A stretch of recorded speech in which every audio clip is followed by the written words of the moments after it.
주신 살아계신 우리 아버지 하나님의 말씀입니다. 저와 여러분이 한 절씩 나누어서 교독하시고 마지막 11절은 함께 합독하십니다. 제가 먼저 읽습니다. 그때 예수께서 성령에게 이끌리어 마귀에게 시험을 받으러 광야로 가사 시험하는 자가 예수께 나와서 이르되 내가 만일 하나님의 아들이거든 명하여 이 돌들로 떡덩이가 되게 하라.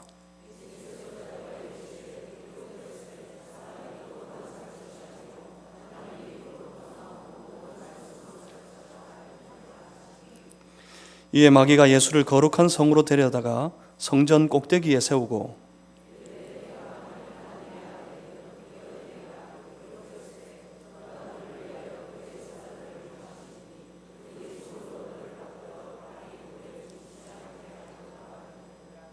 예수께서 이르시되 또 기록되었으되 주 너의 하나님을 시험하지 말라 하였느니라 하시니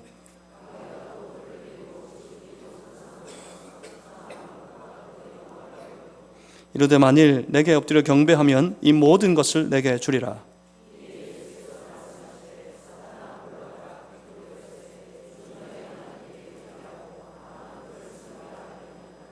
이에 마귀는 예수를 떠나고 천사들이 나와서 수종드니라.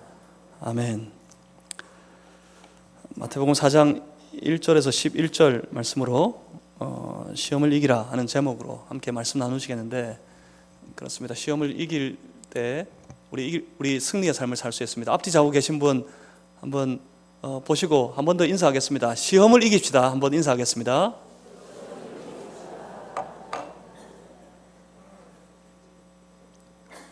어떤 시험이 도사리고 있는지 모르겠습니다. 하늘을 사는 도중에 길목에 교회적으로 큰일이 있으면 반드시 그 다음에 큰 시험이 이렇게 다가오게 되는데, 교회적으로 닥쳐올 모든 시험도 넉넉히 다 이겨서 반드시 승리하는 성도 여러분, 반드시 승리하는 우리 마산제일교회 되기를 주님의 이름으로 소망합니다. 제가 한번 기도하겠습니다. 좋으신 아버지 하나님, 이 시간 사랑하는 주의 백성들에게 말씀하여 주옵소서. 주의 성령이시 우리로 깨닫게 하여 주옵소서. 우리를 향하신 주의 선한 뜻, 그 뜻을 분별하고 깨달아 그 뜻을 붙잡고 그 뜻을 따라 살아가는 우리의 삶이 다 되게 하여 주시옵소서. 성령님 함께 하시옵소서. 예수 그리스도 이름으로 기도하옵나이다. 아멘. 여러분, 우한 폐렴을 아십니까? 한 변종 바이러스가, 코로나 바이러스의 한 변종이 중국의 우한 지역을 덮쳤습니다. 많은 사람들이 시름시름 앓고 있고 많은 사람들이 넘어졌습니다. 또 많은 사람들이 죽었습니다. 이 한 변종 바이러스가 이제 세계를 덮치고 있습니다. 전 세계로 확산되는 그런 중에 있다고 하는데, 얼마나 상황이 심각한가 봤더니 미국에서는 우한 지역에 있는 모든 자국민들의 본국 소환을 명령했다고 합니다. 참 어려운 지경으로 흘러가고 있는 것 같습니다. 각별히 다들 조심하시기 바랍니다. 그렇다고 너무 크게 두려워하지 마시고 기도하면 이길 수 있습니다. 이것도 하나님 날 지켜주시면 이 바이러스에게서 우리 넉넉히 이기게 하실 줄 믿습니다. 그러니까 너무 두려워하지 마시고, 그렇지만 조심하셨으면 좋겠습니다. 이번의 경우도 마찬가지입니다. 이번의 경우도 초기에 이 확산을 막을 길이 있었답니다. 처음에 이 초기에 진단을 실패하는 바람에 이게 손을 쓸 수 없을 만큼, 손 쓰기 어려울 지경만큼 이렇게 급속도로 퍼져가고 있다고 하는데, 그렇습니다. 어떤 일이든지 그 어려움을 면에 막기 위해서는 초기에 정확한 진단이 필요합니다. 영적인 삶에서도 마찬가지입니다. 여러분, 영적인 삶에 더 무서운 바이러스가, 무서운 질병이 있는 줄 아십니까? 이 질병은 잠깐 반짝 유행했다가 사라지지 않습니다.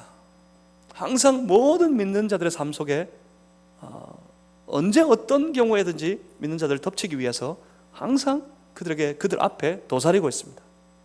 그건 사탄의 유혹이라는 바이러스입니다. 얼마나 많은 사람들이 그 바이러스에 감염되어서 사탄의 유혹에 넘어져서 쓰러지고 낭패를 당하고 실패하고 멸망에 이르게 되는지 모르겠습니다.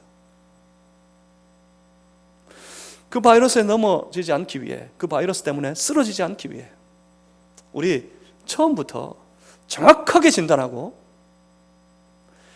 그래서 넉넉하게 아주 담대하게 그 모든 유혹에서, 그 모든 시험에서 이기는 저와 여러분들이 다 되실 수 있기를 주의 이름으로 축복합니다. 이걸 넘어서야 올 한 해 승리할 겁니다. 이걸 넘어서야 우리 신앙의 승리의 삶을 살아갈 수 있겠습니다. 그렇다면 오늘 이 유혹의 정체를 한번 파악했으면 좋겠습니다. 그래서 정확하게 진단하고, 그래서 우리 처음부터, 초반부터 이걸 이겨야겠습니다. 이 시험의 본래의 목적을 정확하게 분별하고 알 때 우리는 정확하게 진단할 수 있고 처방할 수 있고 또 이길 길이 보일 겁니다. 본문의 말씀은 예수님께서 그려가시는 이 구원의 역사라는 큰 그림 밑에 도사리고 있는 밑그림과 같습니다. 이 거대한 영적인 싸움, 이 치열한 영적인 전쟁은 마태복음 4장 1절에서 11절 사이에 우리가 한번 읽고, 예수님께서 그때 한번 이기심으로, 그때 사탄이 져서 물러감으로 천사가 와서 예수님을 수종 들므로 끝이 난 사건이 아닙니다. 끝이 난 전쟁이 아닙니다. 그 한 번으로 끝난 싸움이 아니에요. 어쩌면 이 싸움은 예수님의 공생의 사역 전반에 걸쳐 있습니다. 그리고 그때를 넘어서 오늘 우리에게까지 이 씨름은, 이 싸움은, 이 치열한 전쟁은 모든 믿는 자들의 삶 속에 지금도 계속되고 있는 줄 여러분 기억하셔야 합니다. 그 치열한 싸움이 오늘도 우리 믿는 자들에게 계속되고 있다. 하지만 놀랍고 감사하게도 우리 주님이 먼저 그 씨름을, 먼저 그 싸움을 이기셨습니다. 비록 치열하지만, 비록 처절하겠지만 주를 믿는 우리 역시 궁극적으로는 이 싸움에서 이기게 될 줄 믿습니다. 왜냐하면 요한복음 16장 33절에 우리 주께서 먼저 말씀하시기를 너희가 세상에서 환난을 당하나 담대하라. 내가 이 세상을 이기었노라. 그렇게 선포하신 예수 그리스도, 그분 때문에, 그를 붙잡을 때 먼저 이기신 예수 그리스도 때문에 우리가 만나는 모든 싸움에서 우리도 담대하게 이기게 될 줄 믿습니다. 오늘 본문의 말씀은 여러분 너무 잘 아시는 대로 예수님께서 시험 받으시는 그런 장면의 말씀입니다. 이 예수님의 시험 받으심, 이 사건은 예수님께서 본격적인 그 공생의 사역을 시작하시기 직전에 40일 동안 금식하셨지요. 그래서 줄이셨습니다. 얼마나 고단하셨겠습니까? 그때 사단에게 시험을 받으십니다. 그때 마귀가 예수님을 시험했던 그 시험의 세 가지를 우리는 너무 잘 압니다. 가장 먼저는 뭡니까? 돌을 가져다가 이 돌로 떡을 만들어 보라 하는 것이었습니다. 그때 예수님은 뭐라고 말씀하셨습니까? 구약성경 신명기 8장 3절의 말씀을 인용하시면서 사람이 떡으로만 살 것이 아니요. 그러면서 물리치셨습니다. 두 번째가 뭐죠? 두 번째는 사탄도 제법 말씀을 인용합니다. 구약성경 시편 91편의 말씀을 인용하면서 저 성전의 꼭대기에서 뛰어내려 보랍니다. 천사가 붙을 테니 한번 뛰어내려 보라. 이번에도 역시 주 너의 하나님을 시험치 말라 하시면서 예수님께서 물리치셨습니다.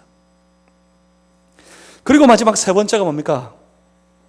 나에게 엎드려 경배해보라. 그러면 이 모든 것, 이 세상의 모든 것을 너에게 주리라 하는 시험이었습니다. 이번에도 예수님은 아주 단호하고 분명하게 주 너의 하나님께 경배하고 다만 그를 섬기라, 그렇게 말씀하심으로 이 시험을 이기셨습니다. 그리고 사탄은 물러갑니다. 천사들이 나와서 고단한 예수님을 수종들게 됩니다. 이기셨습니다. 분명히 예수님이 이기셨습니다.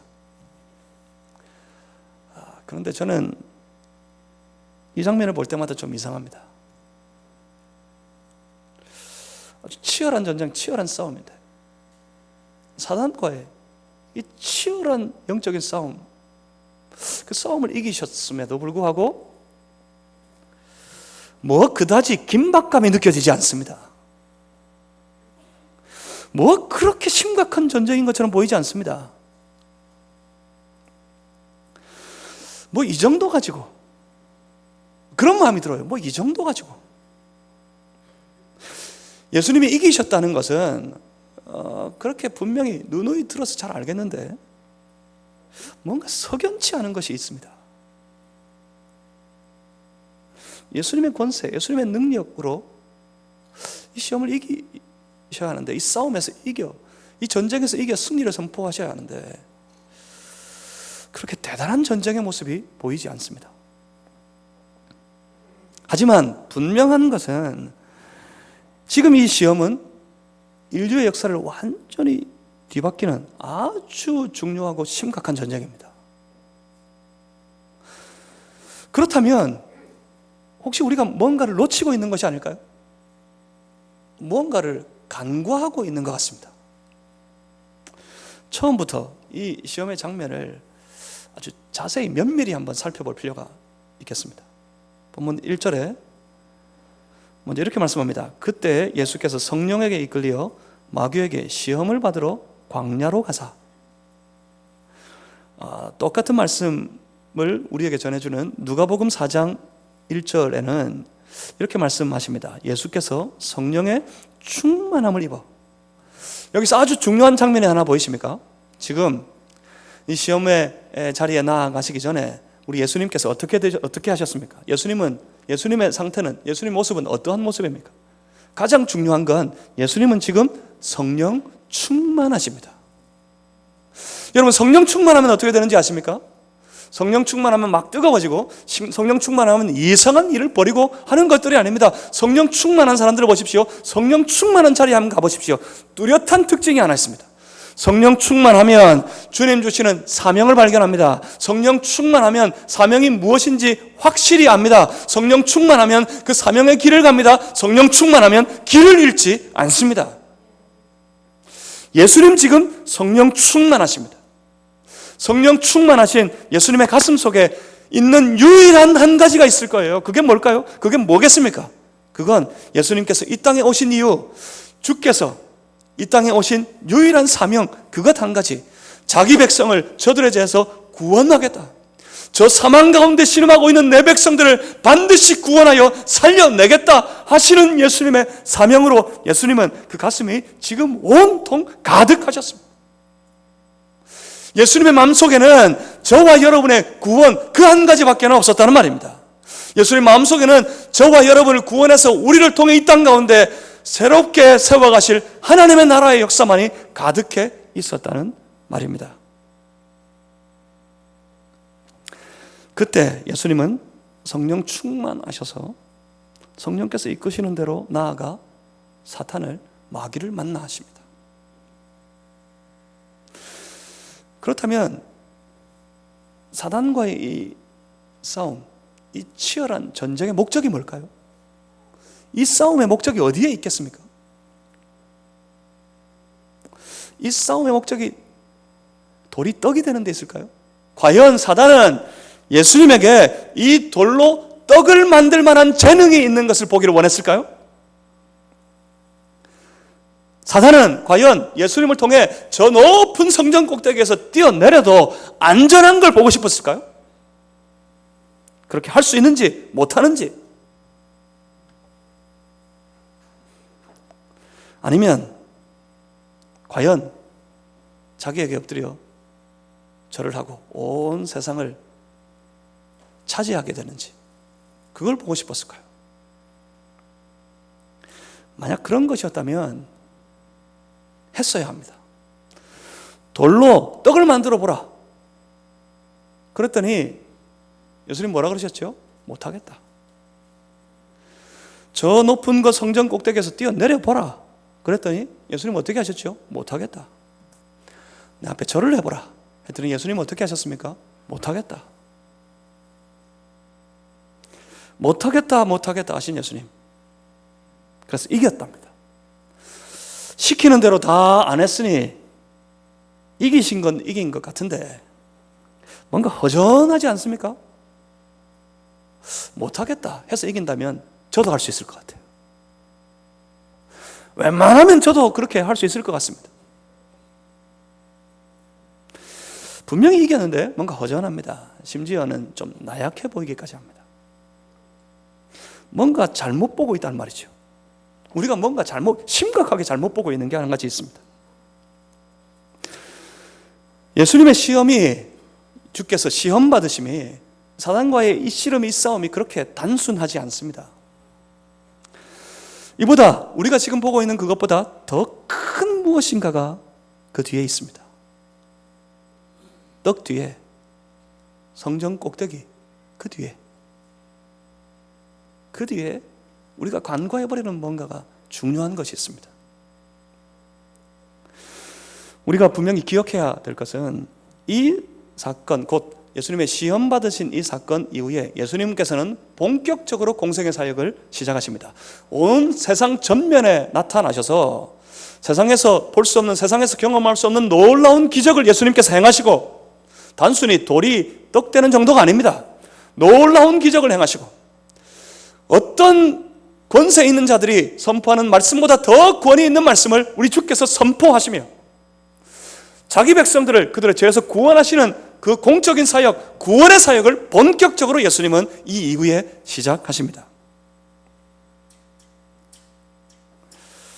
그렇다면 이 예수님을 잘 알고 있는 원수마귀 사탄, 그가 예수님을 향해 도전한다면 과연 그 시험과 그 유혹의 목적이, 그 대상이 과연 뭐이겠습니까? 뭐여야 되겠습니까? 지금 결코 사탄에게 한가하게 떡놀이하고 있을 때가 아닙니다. 한가하게 점프놀이하고 있을 때가 아니라고요. 사탄의 목적이 결코 그러한 것들에 있지 않습니다. 만약 그런 것이라면 이런 시험은 아주 뛰어난 마술사나 아주 놀라운 무술 고단자, 그런 무리들에게, 그런 사람들에게 할 법한 그런 시험일 겁니다. 사탄이 아마 지금 예수님과 뭔가 한 가지 단판을 지으려고 한다면, 이 시험에 보이지 않는 그 이면에 목적이 한 가지 있다고 하면, 아마 지금 온통 예수님의 가슴을 사로잡고 있는 것, 예수님 마음에 온통 가득한 그 충만한 한 가지, 그게 뭐라고요? 자기 백성들의 구원, 저와 여러분의 구원, 그 구원을 걸고 벌이는 한판 싸움이라 할 때, 이 씨름에, 이 싸움에, 이 영적인 싸움에 격이 그래도 맞을 것 같습니다.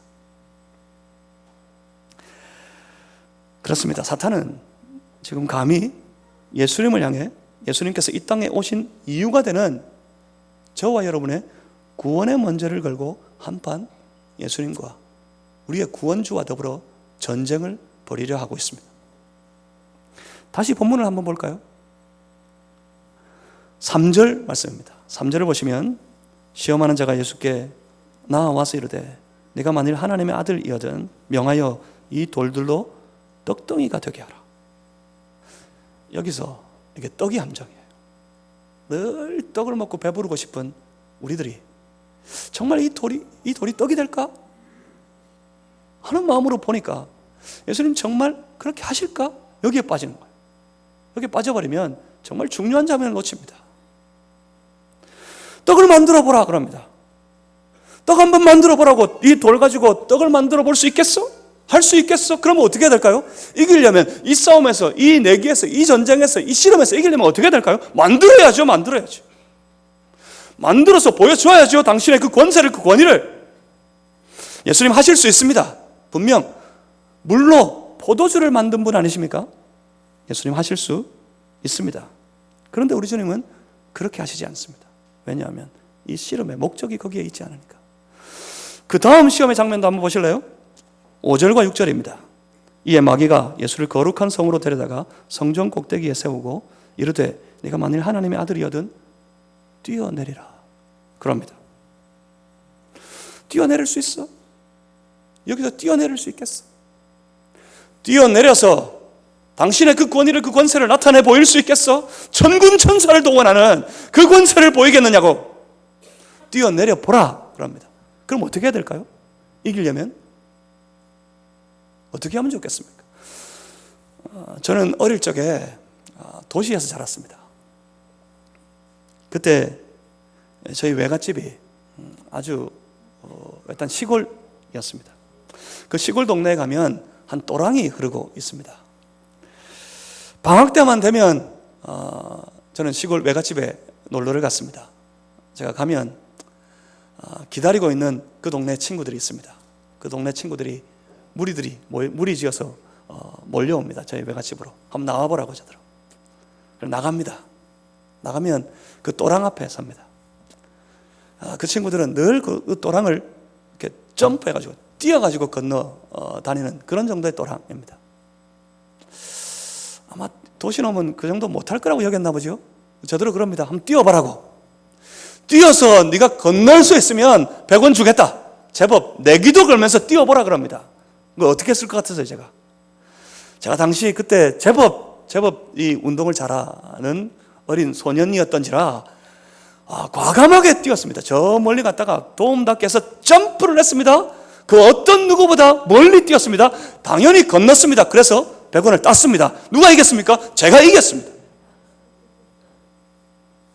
다시 생각해 봅니다. 사단이 뛰어보라. 뛰어봐서 천군 천사를 불러내보라. 그러면 이 내기에서, 이 싸움에서 이기려면 어떻게 합니까? 뛰어야죠.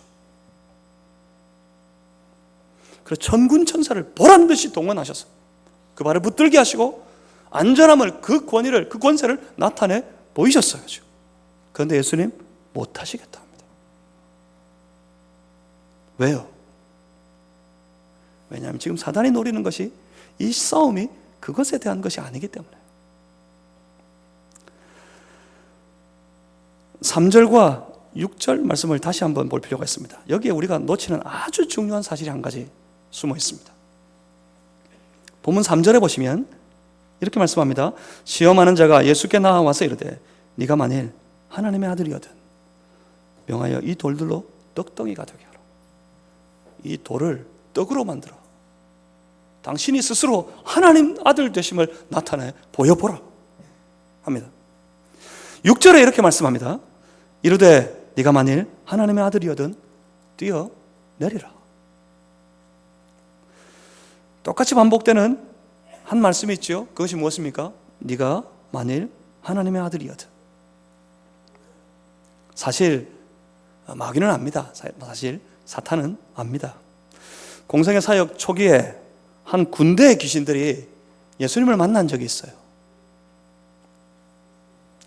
그때 마태복음 8장 28절에 보면 그 군대의 귀신들이 예수님을 향하여 불러 외치기를 하나님의 아들이여 라고 외쳤습니다. 누가복음 8장 28절에는 더 명확하게 지극히 높으신 하나님의 아들 예수여 라고 크게 외쳐 불렀습니다. 무슨 말입니까? 압니다. 사탄은 처음부터 알고 있습니다. 예수님이 누구이신지, 왜 그분이 이 땅에 오셨는지, 과연 이 땅에서 무엇을 하실 양인지 사탄은 누구보다 잘 알고 있었습니다. 그래서 이렇게 도전했습니다. 네가 만약 하나님의 아들이면. 결국은 이겁니다. 당신이 하나님의 아들이심을 내가 분명히 명백하게 알고 있는데 지금 당신의 하나님 아들 되심을 만천하에 드러내어 나타내 보시라 하는 도전입니다. 유혹입니다. 어떻게 해요? 바로 이 돌을 가지고 떡을 만들어서 성전 꼭대기 높은 곳에서 뛰어내렸을 때 천군 천사가 나타나 그 발을 붙드는 것을 나타내 보임으로 당신이 하나님의 아들 되심을 온 천하에 한번 나타내 보이십시오. 그렇게 유혹하고 있는 겁니다. 마귀는 처음부터 알고 있습니다.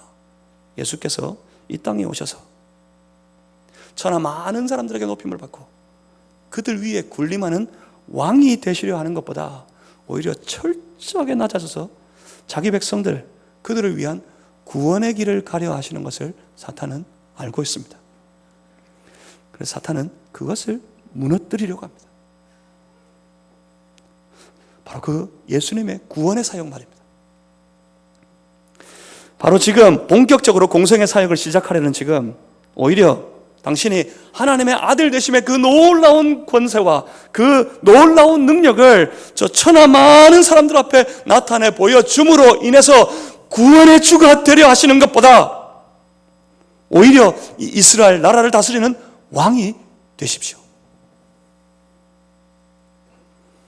잘 생각해 보십시오. 마귀의 이 시험의 목적은 결국 예수님의 구원 사역을 무산시키려고 하는 겁니다. 마귀의 목적은 결국 십자가 없는 예수를 만들려고 하는 거예요. 그 의도가 그 다음 시험, 마지막 시험의 장면에 아주 분명하게 드러나 있습니다. 8절과 9절입니다. 마귀가 또 그를 데리고 지극히 높은 산으로 가서 천하 만국과 그 영광을 보여 이르되 만일 내게 엎드려 경배하면 이 모든 것을 내게 주리라. 무슨 말입니까? 절 한번 하고 온 세상을 지금 다 가져라. 그래, 바로 이겁니다. 그냥 이 온 세상을 가지라고. 그래서 구원의 주가 아닌 영광스러운 왕이 되어 보이시라고 그렇게 도전하고 있는 겁니다. 사단은 지금 예수님의 구원 사역을 향해 도전하고 있습니다. 왕이 되시기보다 오히려 고난의 길을 가시려는 예수님, 그 예수님을 사단은 보고 있습니다. 바로 그것이 온 인류의 구원, 바로 저와 여러분의 생명됨을 사단은 너무나 잘 알고 있기 때문에 만약 예수님께서 그 사단의 시험하는 대로, 유혹하는 대로 돌로 떡이 되게 하셨다면, 성전 꼭대기에서 뛰어내려 천군 천사를 동원하셨더라면 아마 저 사단에게 무릎 꿇기보다 오히려 사단을 그 권세로 무릎 꿇리시고 온 세상에 내가 주인 되었음을 선포하셨다면 아마 천하 만민은 그 예수님 앞에 나와 엎드려 절하게 되었을지는 모르지만 오늘 저와 여러분이 누리는 이 놀라운 구원의 선물은 없을 겁니다. 만약 그렇게 되셨다면, 그렇게 하셨다면 예수님이 결국 지셨던 십자가는 없을 겁니다. 사단이 노리는 것이 무엇이라고요? 사단의 목적은 예수님으로부터 그 구원을 빼앗으려는 겁니다. 그렇지만 우리 예수님은 결단코 그 모든 사탄의 유혹을 뿌리치셨습니다. 자신을 드러내시기보다 자신을 나타내 그 권세와 그 권위를 드러내어서 온 사람들이, 모든 천하 만민들이 그 앞에 엎드려 절하게 되는 그 놀라운 권위를 나타내시고 드러내시기보다 우리 예수님은 조용히 고난의 길을 가시기로 작정하셨습니다. 사람들에게 대접받고 높임을 받으시기보다 우리 예수님은 오히려 멸시와 천대를 받으시기로 작정하셨습니다. 왜요? 무엇 때문에? 예수님께는 자신이 높임을 받게 되는 것보다 더 소중한 것이 한 가지 있었는데, 그건 자기 백성들, 바로 저와 여러분들이 구원에 이르게 되는 것, 사망 가운데 신음하고 있는 우리를 살려내시는 것, 그것만이 우리 예수님께 가장 소중한 것이었기 때문에 그렇습니다. 그렇다면 오늘 세상의 수톤, 사단의 악한 원수 마귀 사탄의 수없는 도전 앞에, 수없는 시험 앞에 우리가 오늘 반드시 지켜내야 될 가장 소중한 것이 한 가지 있다면 그것이 무엇이겠습니까?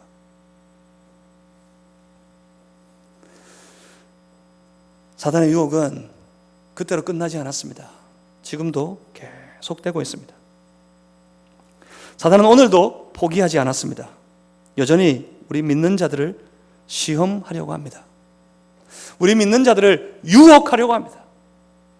온갖 종류의 시험이, 온갖 종류의 유혹이 우리에게 넘쳐납니다. 때로는 치명적인 질병에 걸려서,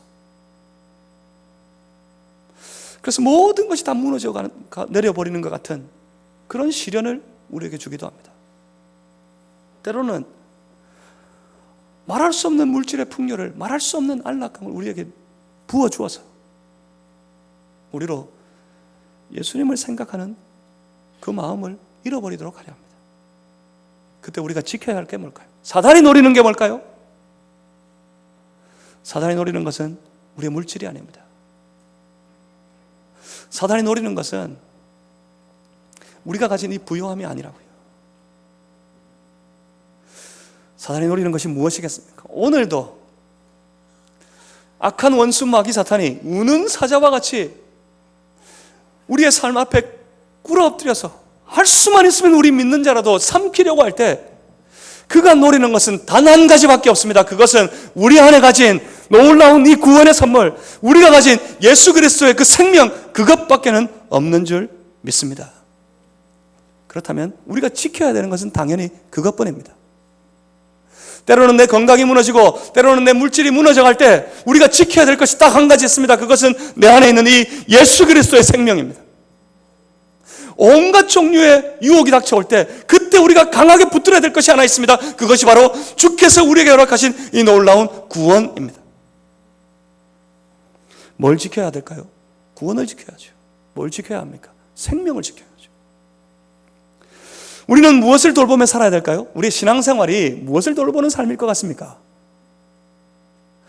어떻게든지 기도했을 때 내가 계획하는 이 사업이 성공하게 해주십시오. 이것을 돌보는 삶이 아닙니다. 우리의 신앙의 삶에 가장 먼저 돌보아야 할 것이 있다면 내 안에 있는 구원입니다. 날마다 더 성숙해져 가야 될 것이 있다면 내 안에 있는 이 생명의 삶이에요. 오늘 만난 시험 속에서 두려움이 있습니까? 아프면 아플수록 그 상처를 붙들고 고개를 들어 날 위해 먼저 시험을 이기시고 온갖 유혹을 이기시고 내 삶에 우리를 향한 그 구원을 지켜내신 예수 그리스도를 바라보십시오. 거기에 길이 있고 거기에 방법이 있습니다. 우리 예수님만 붙잡으면 우리는 결코 이 시험에서 넘어지지 않을 겁니다. 우리 예수님만 붙잡으면 우리 안에 있는 이 구원의 놀라운 선물을 세상에는 빼앗아갈 자가 아무도 없을 겁니다. 내가 이 구원만 지킨다면, 이 생명만 지킨다면 우리는 반드시 이기고 승리하는 신앙의 삶이 될 줄 믿습니다.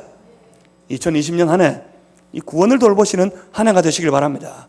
2020년 한 해 이 생명을 돌보시는 한 해가 되시기를 바랍니다.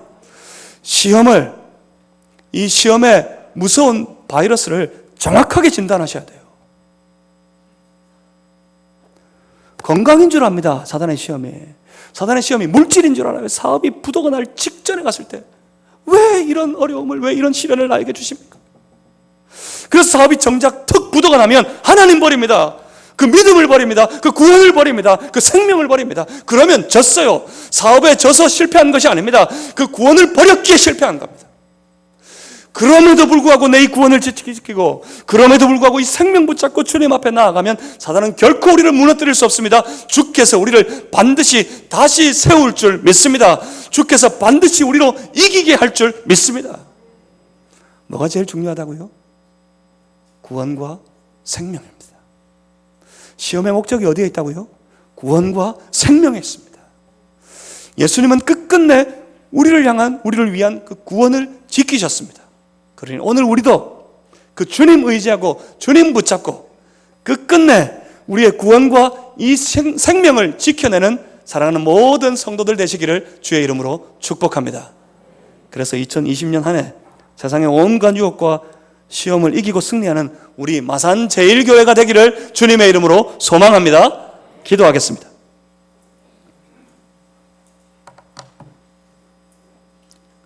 살아계신 아버지 하나님, 세상의 온갖 유혹과 시험 중에서 넘어지고 실패하여 구원을 빼앗기고 생명을 잃어버리는 어리석은 삶이 되지 아니하도록 주여 우리를 붙잡아 주시옵소서. 연약하고 부족하오나 주님 함께 하시면 내가 세상을 이기었노라 하신 우리 주 예수 그리스도를 붙잡으면 우리도 반드시 이길 줄 믿습니다.